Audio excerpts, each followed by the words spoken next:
Matin Sport. Mamal, bonjour. Bonjour, tout d'abord, excellent choix musical. Sting le matin. Merci à très bien. Amine. Très bien. Football, on joue aujourd'hui pour le compte de la mise à jour du championnat de Ligue 1. On a joué hier et on va jouer aujourd'hui. Hier, il y a eu un match entre Akbou et l'USMA d'Alger. C'est un véritable marathon pour les équipes qui étaient engagées en Champions League africaine ou en Coupe de la CAF, puisqu'ils sont en train de jouer les matchs retard. C'est le cas pour l'USMA, le CSC, le Mouloudia d'Alger, également les 4 clubs engagés dans cette compétition. Et l'USMA d'Alger ne gagne plus, l'USMA d'Alger n'avance plus, fait quasiment du surplace, 0-0 face à Akbou. Akbou qui a consommé des entraîneurs, équipe consommateur d'entraîneurs. 0-0, l'USMA d'Alger a vu son joueur Mahrouz être expulsé à la 87e minute de jeu sur la fin du match, et donc a terminé à 10. Mostaganem n'a pas profité de cette supériorité numérique. Mieux, l'USMA a eu quelques occasions de but sur la fin, mais n'a pu les concrétiser. Pour l'entraîneur adjoint de l'USMA, Daoud Nadr, c'est le manque de fraîcheur physique qui a fait défaut. Il le dit à Hamza Rahmouni. تتالي المباريات أثر علينا اليوم. حسينا أنه رغم المجهود الكبير اللي قاموا به اللاعبين، لكن اليوم تقريبا سادس مباراة في 18 يوم. يعني مقابلات يعني كبيرة فيهم الكاف مع التنقلات الكوت ديفوار بوتسوانا. اليوم حسينا من ثم تأثير على المستوى الانتعاش البدنية، خلينا نقول، لأنه مش الجاهزية، الانتعاش البدنية كانت أثرت شوي على مردود اللاعبين. نقطة في الأخير تنضاف للعداد، لكن ما زال العمل. Suite à ce match nul, Akbou retrouve la 11e place au classement avec un total de 18 points. Je rappelle, Akbou nouveau promu. Et l'USMA s'empare seul de la 6e position avec 22 points. C'est l'Olympique d'Akbou, j'avais dit Mostaganem, je ne sais pas pourquoi, c'est l'Olympique d'Akbou. Akbou, dont le nouvel entraîneur s'appelle Denis Lavan, c'était son premier match en tant qu'entraîneur de l'équipe d'Akbou. Alors, il y a des matchs de mise à jour, ça débute aujourd'hui, demain ça se termine mercredi. Aujourd'hui, il y aura à 16h Espérance de Mostaganem Mouloudia d'Alger. Voilà pourquoi j'avais parlé d'Espérance de Mostaganem. L'Espérance également avec un nouvel entraîneur. Et demain, il y aura Mouloudia d'Oran, Chebab Briati de Belouizdad. C'est intéressant ce match, mais j'en parlerai demain puisque Amarani, qui est sans avertir avait quitté le CRB, va être adversaire du CRB, mais ne pourra être sur le banc parce qu'il n'est pas encore qualifié, mais on en parlera demain. Alors, je rappelle juste qu'au classement, 6e place pour l'USMA d'Alger avec 22 points et l'Olympique d'Akbou en compagnie du MCO avec 18 points. Le MCO compte un match de retard. Il y a eu également des rencontres de la 17e journée du championnat de Ligue 2, groupe Centre-Ouest. Alors, c'est le statu quo. L'Espérance de Mostaganem a battu Mostaganem 2 buts à 1. Kouba a battu Mascara 3 buts à 0. Mohamed Mana, l'entraîneur de Ben Aknoun, au micro de Zina Amr. On a joué contre une très très bonne équipe. On savait que ça sera difficile, mais on a bien préparé le match. On mérite de gagner et à chaque fois on progresse.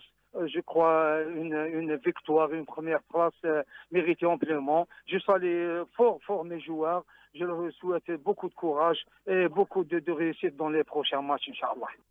Il faudra maintenir ce rythme, c'est un rythme de champion qu'impose Ben Aknoun. Il reste encore 13 matchs, c'est 13 finales pour Ben Aknoun et c'est le cas pour Kouba. Kouba qui a battu Mascara, qui est à 5 points du leader Ben Aknoun. Hussein Abdelaziz, l'entraîneur adjoint de Kouba, au micro de Lotfi Benidir.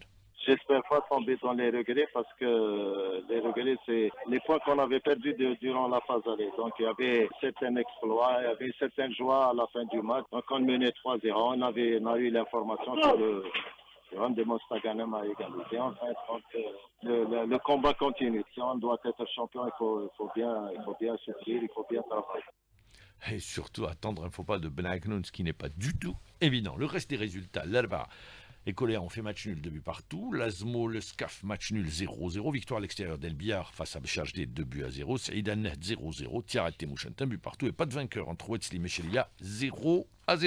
41 points pour Ben Aknoun, 36 pour Kouba. Loin derrière, 3e place. Mais c'est très bien puisque c'est un nouveau promu, El Biar, avec 26 points dans le bas du tableau. Wetzli est dans une position de relégat avec 14 points. Et Chelia ferme la marche avec seulement 8 points. L'équipe nationale des joueurs locaux effectuera son premier stage de préparation avec son nouvel entraîneur. Quoi, nouvel entraîneur? Il y a eu lui, il y a eu un arrêt et il est revenu, c'est Majid Bouguera. sur le stage aura lieu pendant la prochaine date FIFA qui ira du 17 au 25 mars. C'est ce qu'a annoncé la Fédération tchadienne de football. Alors c'est un stage destiné à préparer les barrages du prochain championnat d'Afrique des Nations qui se déroulera sur 3 pays, l'Ouganda, la Tanzanie et le Kenya, du 2 au 30 août, ainsi que la prochaine Coupe arabe de la FIFA dont nous sommes détenteurs du trophée, qui se déroulera une nouvelle fois au Qatar du 1er au 18 décembre. Juste à titre de rappel, l'ancien capitaine des Verts avait conduit la sélection nationale à prime à la consécration finale lors de la Coupe arabe et la finale également du CHAN où l'Algérie avait été battue par le Sénégal. Il y a eu également ce week-end du basketball, 13e journée du championnat Super Division, messieurs. Ça s'est déroulé sur 3 jours, jeudi, vendredi et samedi. Alors ce qu'on retiendra, c'est que l'Olympique de Borj Boualali a battu l'Olympique de Batna 82 à 68. Victoire du Nehd en déplacement devant l'USM Blida sur le score de 59 à 51. On va rester sur ce match et cette victoire du Nehd, c'est Faïd Bilal qui en parle au micro de Rostom Chérif, l'entraîneur du Nehd. Très très important pour nous de terminer avec une victoire, sachant qu'on a eu un grand vide. On commence à revenir, Inch'Allah, il va y avoir une trêve, on va remédier à tout ça. Je pense que c'est plus le mental et le physique, c'est tout. Inch'Allah, ça ira mieux. Les autres résultats, Douiba a été battu par l'USMA d'Alger 59 à 65. Ouetchbel s'est imposé devant Draria 77 à 63. Et je rappelle que le Guet de Constantine avait été largement battu par le Mougdia d'Alger 49 à 62. Benissaf a été battu par le Nadi Beledi et Tstawili 45 à 65. Et victoire en déplacement de Boufarik à Tlemcen devant le CS Tlemcen 70 à 60. Au classement, c'est le Nadi Beledi et Tstawili qui occupe la première place avec 25 points, suivi du Mougdia d'Alger et du Wydad de Boufarik. Les deux équipes comptent 23 points. Un mot d'athlétisme ? Pas un mot, on va revenir sur un événement, c'est le challenge de cross-country, la 51e édition du challenge national de cross-country, plus appelé, on le connaît plus sous le nom du challenge Ahmed Klouch qui s'est déroulé à Schleuf. Hicham Bouchicha chez les messieurs et Melika Benderbel chez les dames ont terminé à la première place. Les détails avec notre spécialiste maison, Malik Louahla. Avons assisté à une très belle course du crossland des seniors messieurs avec notamment un duel entre deux athlètes du Krebsem, à savoir Hicham Bouchicha ainsi que L'Hadi Lamesh qui n'ont pu être départagés que lors des tout derniers mètres des 9 km de la course où la victoire finale est revenue à Hicham Bouchicha. Ce dernier nous livre ses impressions. السباق يعني كان جد رائع، سباق قوي، الماء مع صعوبة شوية المضمار اللي راه فيه شوية الماء راك تشوف فيه ثقيل مع الغرسه، ولكن قدرنا احنا نسيطروا على السباق هذا وفوز به، وهذا يعني الفضل كامل للرياضيين يعني تاعنا تاع المنتخب الوطني العسكري، الزملاء تاعي اللي كنا انفردنا شويه بالسباق وسيطرنا عليه تماما. Et du côté de la course des seniors dames, la victoire est revenue à la sociétaire de la protection civile d'Alger, à savoir Melika Benderbel, qui signe ainsi sa deuxième victoire de la saison après celle du challenge de Béjaïa. En ce qui concerne le cross-court sur une distance de 4 km 200 des seniors messieurs, la victoire finale est revenue au sociétaire de la JSM Ben Aknoun, Hamza Amraoui. La seconde place est revenue à l'IS Ali Zoubir du CA Telag. Et quant à la troisième position, elle a été remportée par Shemseddin Ouerri de la JSD Djelfa. Prochain rendez-vous cross sera à l'occasion du championnat d'Algérie qui devra se dérouler à Tizi Ouzou le 15 février prochain et qui sera également jumelé au championnat d'Afrique de la zone nord des catégories U18 et U20. Rendez-vous est pris le 15 février, retenez cette date. Championnat national à Tizi Ouzou. Et on arrive à la finale du championnat du monde de handball. Très belle affiche à ne pas manquer ce dimanche entre le Danemark et la Croatie. Alors le Danemark, triple champion du monde. Le Danemark qui s'est imposé vendredi en demi-finale face au Portugal sur le score de 40 à 27. Et la Croatie qui avait battu la France en demi sur le score de 31 à 28. Juste à titre de rappel, le Portugal a déjà écrit l'histoire en parvenant à se qualifier pour la première fois de son histoire au dernier carré de la compétition. On va affronter la France pour une place sur le podium, en d'autres termes, pour la troisième place. Mais ça, c'est une superbe finale entre deux géants du handball mondial.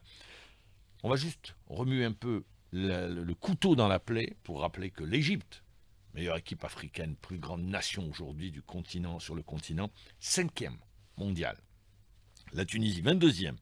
Le Cap-Vert, 23e. L'Algérie, 30e. La Guinée, première participation, 31e, ferme la marche. C'est pour vous dire tout le travail qui reste à faire.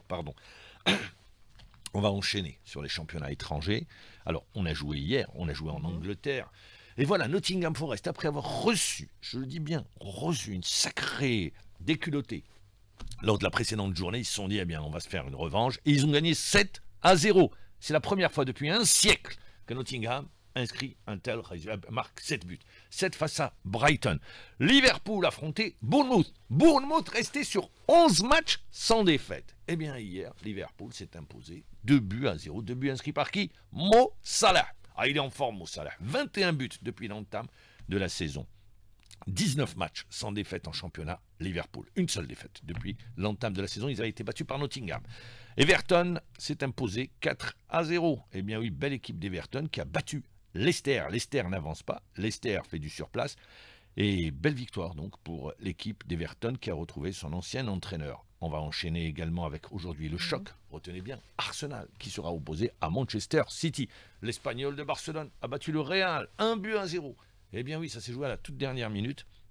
Et on retiendra que l'Atlético est dans le rétroviseur, puisque l'Atlético a gagné. Voilà pour l'essentiel des résultats de cette tour, de ce week-end européen qui n'est pas encore terminé, parce qu'il y a des matchs aujourd'hui. Alors je vous le rappelle, juste aujourd'hui, n'hésitez pas, vous avez un superbe match. Voilà, on parlait de l'Atlético. Et je retiendrai également l'équipe d'Ait Nouri a battu Aston Villa 2-0, c'est Wolverhampton. Le Real battu 1-0 par l'Espagnol, mais Atlético Madrid s'est imposé devant Mallorca 2-0. L'Atalanta, tenu en échec par Torino, 1 but partout. Le Bayern a battu Holstein 4-3. Et puis le Borussia Dortmund, le club de Ben Sebaini, s'est imposé en déplacement face à Heidenheim 2-1. On parlera à la France. Le Paris Saint-Germain s'est baladé devant le stade de Brest 5-2, alors que Lille a battu Saint-Etienne 4-1 et Monaco s'est imposé devant Auxerre 4-2. Merci à vous, Mahmoud Choubout, pour l'essentiel de l'actualité sportive.